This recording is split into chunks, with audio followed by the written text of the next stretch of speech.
Welcome. My name is Kathy Beveridge.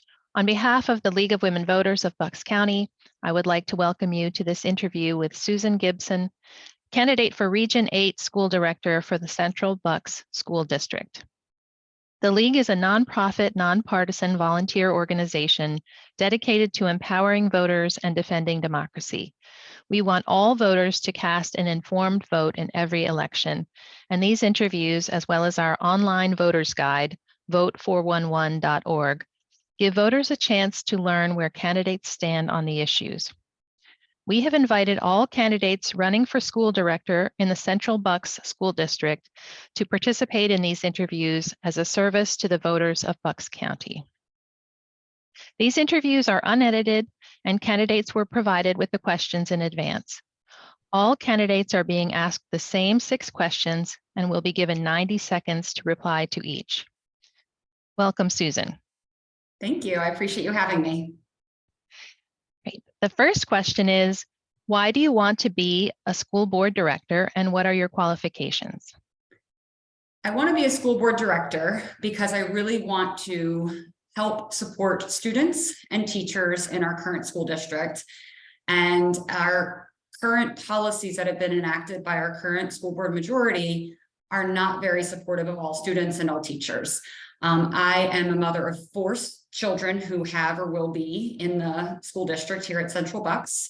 My husband's family are longtime Central Bucks attendees, graduates, and alumni.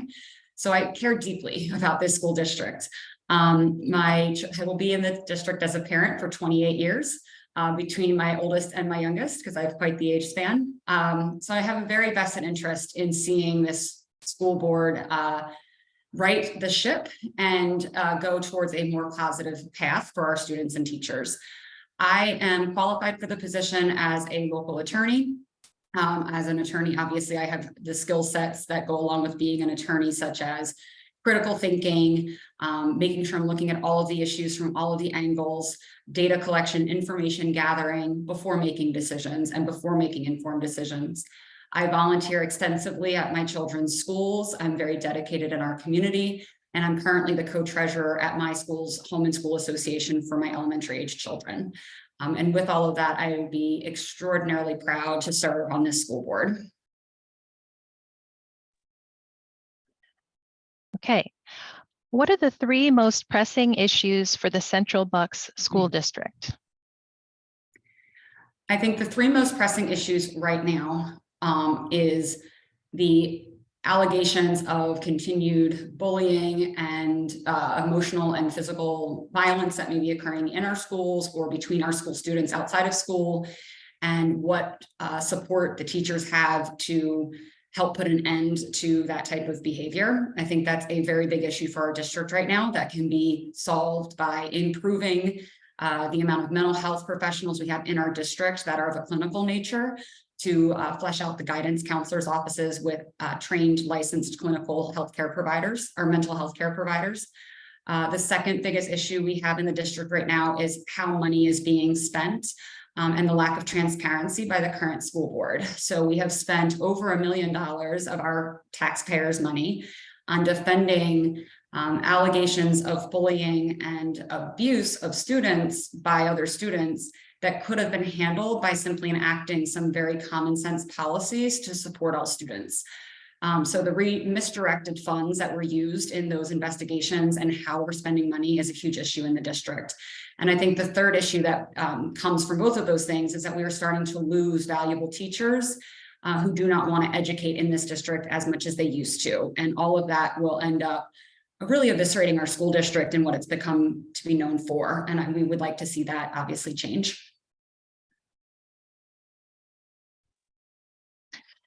What is the role of schools in teaching children about racism, sex education, and gender equity?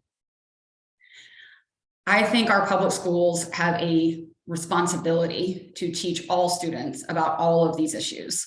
Our students spend the majority of their time in school with their peers and with their educators, and it is there that they are going to be exposed to as much diversity as their community will allow.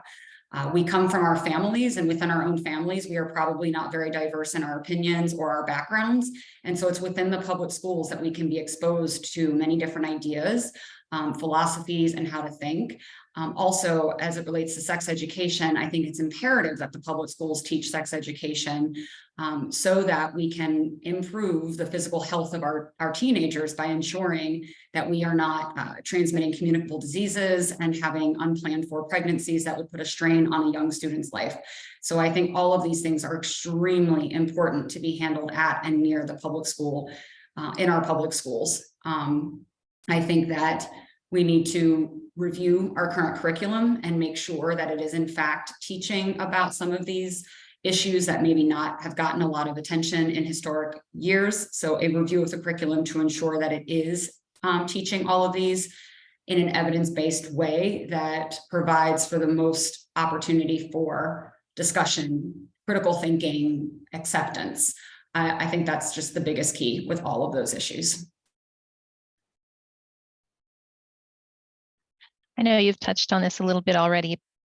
What effect do you believe school board policies have on teacher morale and teacher shortages? And what, if anything, would you do as a school board director to improve teacher morale and teacher retention? So yes, I did already touch on this a bit. I think that our current policies have really hurt our teacher morale and are going to, if they have not already, impact our teacher retention.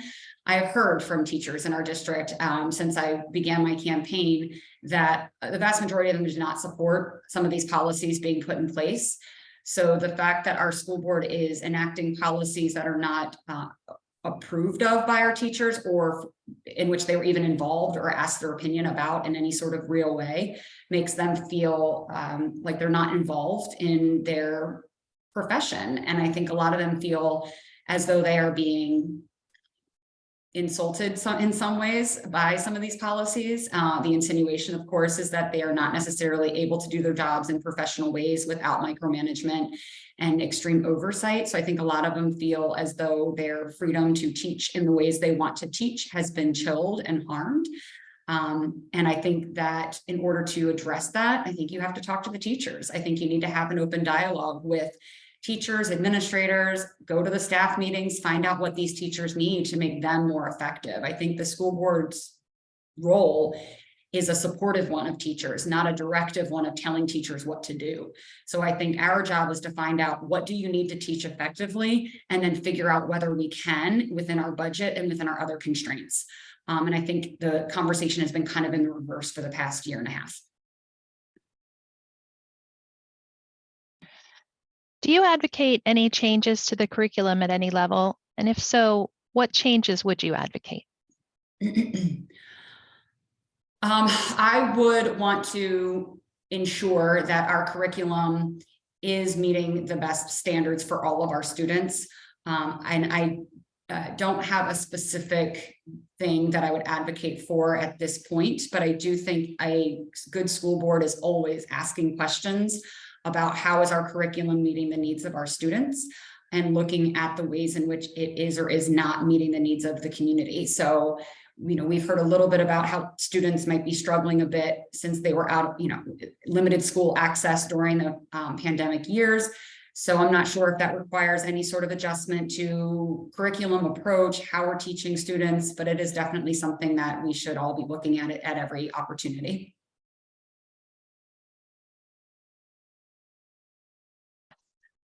Okay, finally, what 3 things do you want to accomplish if you are elected to the school board?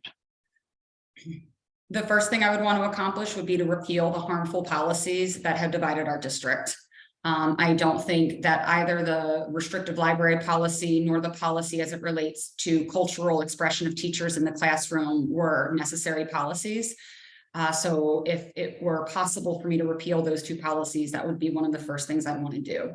The second thing I would want to do is review extensively our budget and see if there's anywhere that we can shift funds so that we can do the most important thing, which is the most cornerstone aspect of my campaign, which is improving mental health services, social emotional education of our students, to have extensive and comprehensive preventative programs in our schools that prevent violence, bullying, discord, divisiveness, conflict. I just think we're at a fever pitch with a lot of those things. And I think we, as the adults, need to look to our evidence-based programs developed by mental health professionals and start implementing some of these more comprehensive programs to support students from the ground up. And I think if we start supporting students and teachers from the ground up, I think the rest of it will naturally take care of itself, because when you feel good about going to school, whether you're the one teaching the material or receiving the material, you're just going to do better. You're going to do your job better, whether your job is to be the student or your job is to be the educator. So we just need to do a better job providing that foundational support.